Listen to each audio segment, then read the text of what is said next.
नमस्कार साथियों, आज की इस वीडियो में हम बात करने वाले हैं बिहार पॉलिटेक्निक 2022 का सिलेबस क्या है। क्या 2022 में सिलेबस चेंजेस होंगे या 2022 का पैटर्न क्या है, बिहार पॉलिटेक्निक में निगेटिव मार्किंग है या नहीं, बिहार पॉलिटेक्निक का सिलेबस क्या रहेगा, बिहार पॉलिटेक्निक में कितने नंबर के क्वेश्चन पूछे जाते हैं, साथ ही साथ बिहार पॉलिटेक्निक में कुल कितने मार्क्स के प्रश्न पूछे जाते हैं, यह सभी बातें आज की इस वीडियो में हम बात करने वाले हैं। तो साथियों, इस वीडियो के अंत तक आप बने रहें ताकि आपको प्रॉपर नॉलेज मिल सके, ताकि आपको कोई भी समस्या ना हो सके। आज की इस वीडियो में हम बात करने वाले हैं बिहार पॉलिटेक्निक का सिलेबस क्या है, क्या सिलेबस में चेंजिंग हुई है या नहीं, और बिहार पॉलिटेक्निक में निगेटिव मार्किंग है या नहीं, बिहार पॉलिटेक्निक में कितने मार्क्स के प्रश्न पूछे जाते हैं और कितने टोटल नंबर के प्रश्न पूछे जाते हैं, और इसमें सिलेक्शन के लिए कितने नंबर चाहिए, यह सभी इस वीडियो में हम बात करने वाले हैं। तो चलिए बिना समय देरी गवाए इस वीडियो के आगे बढ़ते हैं। चलिए, तो थोड़ा सा 1 मिनट आपको वेट करना है। चलिए पहले इंट्रोडक्शन पढ़ लेते हैं बिहार पॉलिटेक्निक का। देखिए, बिहार पॉलिटेक्निक 2022, बिहार पॉलिटेक्निक 2022 पाठ्यक्रम DCECE पाठ्यक्रम विषयवार विषय। देखिए, बिहार पॉलिटेक्निक का थोड़ा सा वेट कीजिए। चलिए, बिहार पॉलिटेक्निक 2022 सिलेबस की घोषणा बिहार संयुक्त प्रवेश प्रतियोगी परीक्षा बोर्ड BCECE द्वारा की जाएगी। यह बिहार पॉलिटेक्निक परीक्षा आयोजित करता है। देखिए, BCECE द्वारा बिहार पॉलिटेक्निक का जो एग्ज़ाम होती है, प्रतियोगी परीक्षा जो होती है, एंट्रेंस एग्ज़ाम जो होती है, वो BCECE द्वारा की जाती है। ठीक है दोस्तों, BCECE द्वारा की जाती है, जिसे डिप्लोमा सर्टिफिकेट प्रवेश प्रतियोगी परीक्षा DCECE के रूप में भी जाना जाता है। देखिए, अगर BCECE बोर्ड अगर कहा जाता है, या आप DCECE भी आप बोल सकते हैं, डिप्लोमा सर्टिफिकेट प्रवेश प्रतियोगी परीक्षा, इसको हम बोल सकते हैं DCECE। समझे दोस्तों। चलिए ठीक है, यह परीक्षा बिहार में स्थित अलग अलग पॉलिटेक्निक कॉलेजों और संस्थानों द्वारा प्रदान किए जाने वाले विभिन्न पाठ्यक्रम में प्रवेश प्रदान करने के लिए आयोजित की जाएगी। जी हाँ दोस्तों, यह जो पॉलिटेक्निक का जो परीक्षा जो ली जाती है, वो विभिन्न अलग अलग कॉलेजों के लिए, अलग अलग संस्थानों के लिए, अलग अलग इंस्टीट्यूट के लिए, पाठ्यक्रम के लिए, यानी कि एजुकेशन देने के लिए यह कराई जाती है। इसके उम्मीदवार में इस परीक्षा को पास करने के लिए इसमें 4 प्रकार के उम्मीदवार बैठ सकते हैं, जैसे में PM पारा मेडिकल, जैसे में PMM para medical matric, PE polytechnic engineering, PPE part time polytechnic engineering. यह सभी उम्मीदवार इस प्रतियोगी परीक्षा में बैठ सकते हैं। जी हाँ साथियों, इस प्रतियोगी एग्ज़ाम में इस प्रतियोगी उम्मीदवार इसमें बैठ सकते हैं। 4 प्रकार के उम्मीदवार इसमें बैठ सकते हैं।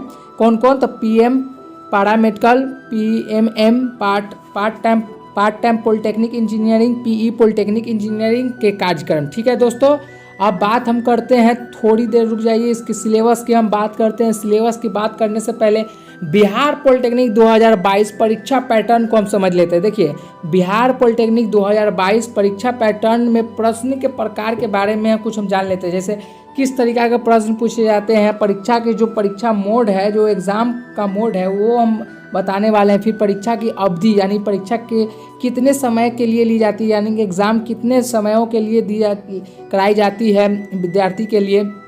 फिर अंकन योजना, यानी कि अंक कितने होते हैं, और बहुत कुछ। चलिए देखिए, बिहार पॉलिटेक्निक 2022 का जो एग्ज़ाम होगा, वो एग्ज़ाम होगा ऑफलाइन।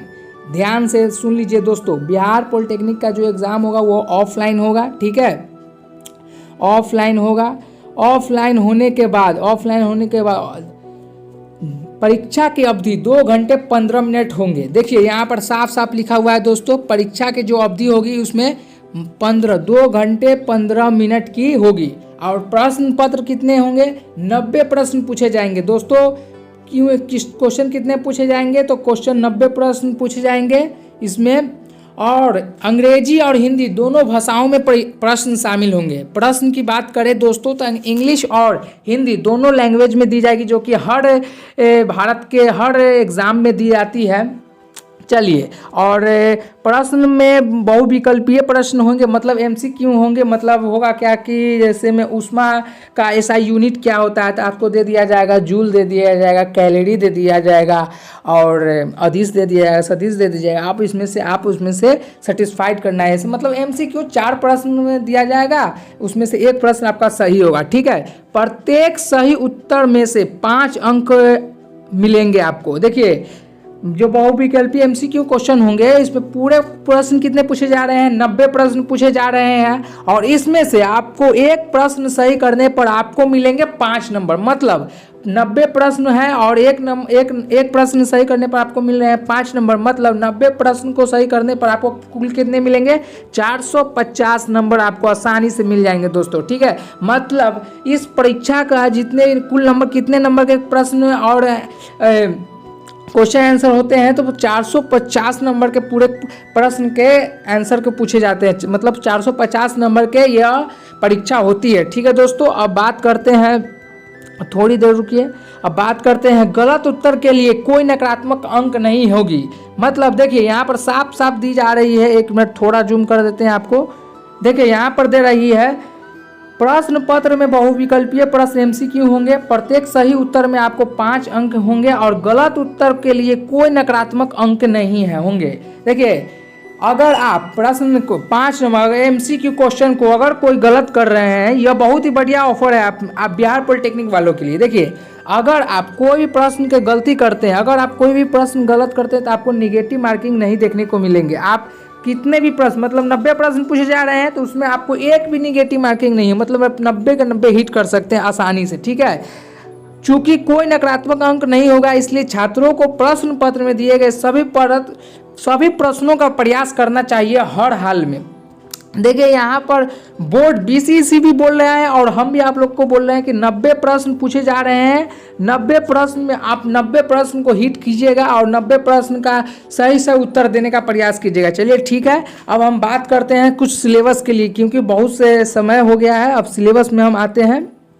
चलिए, केमिस्ट्री की बात की जाए, अगर आप इंग्लिश मीडियम से हैं तो इंग्लिश मीडियम के लिए भी आपका हम एक वीडियो बना देंगे, पूरा सेपरेट नहीं, इसी में बता देंगे आपको। और हिंदी मीडियम वालों के लिए भी बता देते हैं। कौन वीवीआई होगा, इसमें भी हम आपको सिलेबस में बता देंगे। देखिए, केमिस्ट्री की बात की जाए तो ठोस अवस्था यानी कि सॉलिड से भी आते हैं प्रश्न समाधान।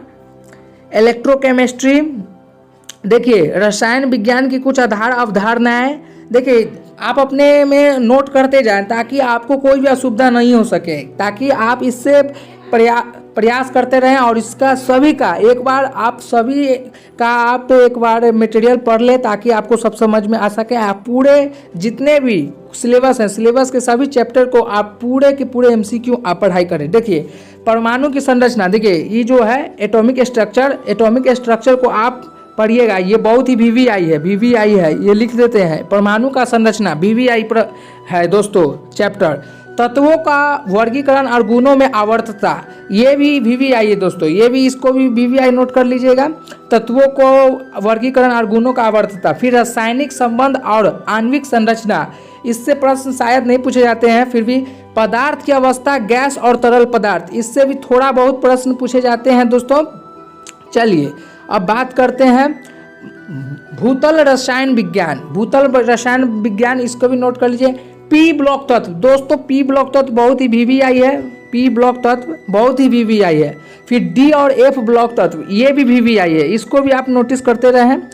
एल्कोहल, फिनोल और ईथर, देखिए पी ब्लॉक तत्व, डी और एफ ब्लॉक तत्व, एल्कोहल, फिनोल और ईथर, नाइट्रोजन युक्त कार्बनिक यौगिक, जैविक अणु, अपॉलीमर, रोजमर, ये जो 5 चैप्टर है ना दोस्तों, ये 5 चैप्टर से ही आपको कम से कम 15 नंबर के प्रश्न पूछे जाएंगे। पी ब्लॉक तत्व, डी और एफ ब्लॉक तत्व, एल्कोहल, फिनोल और ईथर, नाइट्रोजन युक्त कार्बन यौगिक, जैविक अणु, यह सभी वीवीआई चैप्टर है दोस्तों। हम आपको बार बार बोल रहे हैं, यह सभी प्रश्न, यह सभी चैप्टर से आपको एमसीक्यू क्वेश्चन देखने को मिलेंगे ही मिलेंगे, क्योंकि अनुभव है दोस्तों, हमने खुद एग्जाम दिए तो हमको पता है कि कौन सा विषय से, कौन से चैप्टर से आने वाला है। ठीक है दोस्तों, तो आप इसको नोटिस करते रहिएगा। ठीक है, केमिस्ट्री में आपको हम बता दिए कौन कौन वीवीआई है।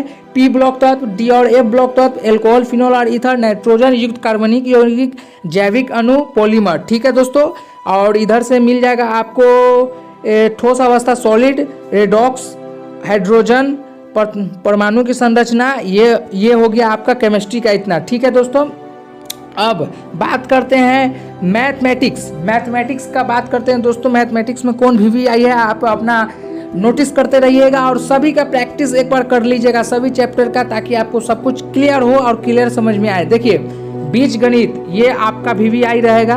अनुक्रम और श्रृंखला इससे थोड़ा सा कम आता है LCM से, चलिए कोई नहीं। गणितीय प्रेरण का सिद्धांत इससे भी आता है ये प्रश्न। क्रम परिवर्तन और संयोजन इससे भी नहीं आता है थोड़ा बहुत, मगर द्विपद प्रमेय इससे हर हाल में आएगा दोस्तों। यह बहुत ही VVI है, आप इसे नोट कर लीजिए, VVI प्रश्न है। निर्धारक और उनके गुण इससे भी आते हैं। मैट्रिक्स बीजगणित इससे भी प्रश्न पूछे जाते हैं। जटिल संख्या से थोड़ी बहुत आती है प्रश्न मात्र, लेकिन त्रिकोणमिति का VVI लिख लीजिए, क्योंकि यह VVI है। त्रिकोणमिति से हर हाल में पूछे जाएंगे आपसे प्रश्न। त्रिकोणमिति से लगभग 30 नंबर के प्रश्न मैथमेटिक्स से पूछे जाते हैं, जिसमें से आपको 5 नंबर के त्रिकोणमिति से देखने को मिलेंगे। सशर्त त्रिकोणमिति पहचान तथा यौगिक कोणों का त्रिकोणमितीय अनुपात दोस्तों इससे भी प्रश्न पूछे जाते हैं। यह सभी त्रिकोणमिति का ही पार्ट है। ठीक है, चलिए और आगे बढ़ते हैं। आपको थोड़ा सा और आगे बढ़ते हैं, चलिए और आगे बढ़ते हैं। अब हम केमिस्ट्री में आगे बढ़ते हैं। देखिए केमिस्ट्री में कौन VVI होगा आपको हम बता देंगे, ताकि आपको उसका भी नोटिस कर लीजिएगा। देखिए इकाइयों और आयाम इसका भी आप कर लीजिएगा। तराजू और माप ये थोड़ा VVI नहीं है, मगर अदिश और सदिश VVI है। अदिश और सदिश VVI है, इससे 5 नंबर के पूछे जाते हैं। रेखीय गति यानी कि मोशन का भी आप कर लीजिएगा। मोशन से 5 नंबर के पूछे जाते हैं। मोशन से 3 नंबर के प्रश्न पूछे जाते हैं। गुरुत्वाकर्षण के तहत गति नियम ये भी VVI है। प्रेक्षेप, टकराव यह सभी है। ठीक है, उसके बाद दोलन और लहरें से भी आते हैं, बट उससे कम आते हैं। चलिए परिपत्र गति नियम से प्रश्न पूछे जाते हैं। सरल आवर्त गति नियम इससे भी प्रश्न पूछे जाते हैं। आकर्षण शक्ति से भी पूछे जाते ही हैं। घूर्णन गति से इससे नहीं प्रश्न पूछे जाते हैं। तरल पदार्थ से प्रश्न पूछे जाते हैं। तापिश से प्रश्न नहीं पूछे जाते हैं। प्रकाशिक ऑप्टिक्स दोस्तों, ऑप्टिक्स से तो एकदम आंख मुन के आप 7 से 8 नंबर के प्रश्न पूछे, बहुत ही VVI। फिजिक्स मतलब ऑप्टिक्स, फिजिक्स मतलब लाइट चैप्टर दोस्तों, फिजिक्स मतलब लाइट चैप्टर, इसको आप आंख मुन के पढ़ लीजिएगा। फिजिक्स मतलब लाइट चैप्टर। उसके बाद इलेक्ट्रिसिटी, इलेक्ट्रोटॉक्टिक्स मतलब इलेक्ट्रिसिटी का आप पढ़ लीजिएगा। इलेक्ट्रॉनिक्स से भी आप पढ़ लीजिएगा, बहुत ही VVI चैप्टर है यह। उसके बाद वर्तमान, बिजली और चुंबकत्व नहीं इससे पूछा जाता है। देखिए फिजिक्स में आपको कौन सा इंपॉर्टेंट चैप्टर है, अगर उससे आप पढ़ लेते हैं तो उससे आपका कल्याण हो जाएगा। लाइट पूरा MCQ आप रट जाइए उसको। फिर उसके बाद इलेक्ट्रिसिटी आप पढ़ लीजिए। उसके बाद आप स्केलर क्वांटिटी एंड सदिश और अदिश पढ़ लीजिए। उसके बाद इसमें मेजरमेंट पढ़ लीजिए। ठीक है, मेजरमेंट इकाई और दूरी इसका पढ़ लीजिए। ठीक है, परिपत्र आपको बता दिए हैं इसमें। अब मैथ का बता देते हैं। मैथ में आपको हर हाल में त्रिकोणमिति पढ़ लेना है, त्रिकोणमिति पढ़ लेना है। उसके बाद बीजगणित पढ़ लेना है। उसके बाद त्रिभुज पढ़ लेना है। उसके बाद निर्देशांक ज्यामिति पढ़ लेना है, कोऑर्डिनेट ज्योमेट्री, और 3 डायमेंशन पढ़ लेना है। दोस्तों यह सभी VVI प्रश्न है। ठीक है, यह सभी VVI चैप्टर आपको पढ़ लेना है, ताकि आपका आसानी से बिहार पॉलिटेक्निक निकल जाएगा। बिहार पॉलिटेक्निक कोई बड़ा एग्जाम नहीं है दोस्तों, लेकिन कई छात्र बहुत बड़े बना देते हैं इनको, क्योंकि पढ़ते ही नहीं है। अगर आप पढ़ेंगे अच्छे से, अगर आप चैप्टर आपका क्लियर रहेगा, सिलेबस आपका क्लियर रहेगा, हम आसानी से आपको ठोक के करें, दावा ठोक के करें, आप आसानी से 100% है कि निकलेगा। क्यों नहीं निकलेगा भाई, अगर आपका सिलेबस कंप्लीट रहेगा तो। ठीक है दोस्तों, उम्मीद करते हैं कि आपको यह बिहार पॉलिटेक्निक का सिलेबस आपको समझ में आया होगा। 2022 में क्या पैटर्न है, कितने नंबर के प्रश्न पूछे जाते हैं, कितने नंबर एक प्रश्न का, कितने सही जवाब देने पर कितने नंबर के प्रश्न पूछे जाते हैं, आपको सब कुछ क्लियर हो गया होगा। आशा करता हूं कि आपको हमारे द्वारा बताई गई बातें आपको समझ में आई होगी। तो दोस्तों इस तरह के वीडियो और भी नए आपको देखने को मिलेंगे, तो आप इस हमारे चैनल पर बने रहें और हमारे चैनल को सब्सक्राइब कर ले। फिर मिलते हैं एक नई वीडियो में, जब तक कि जय हिंद।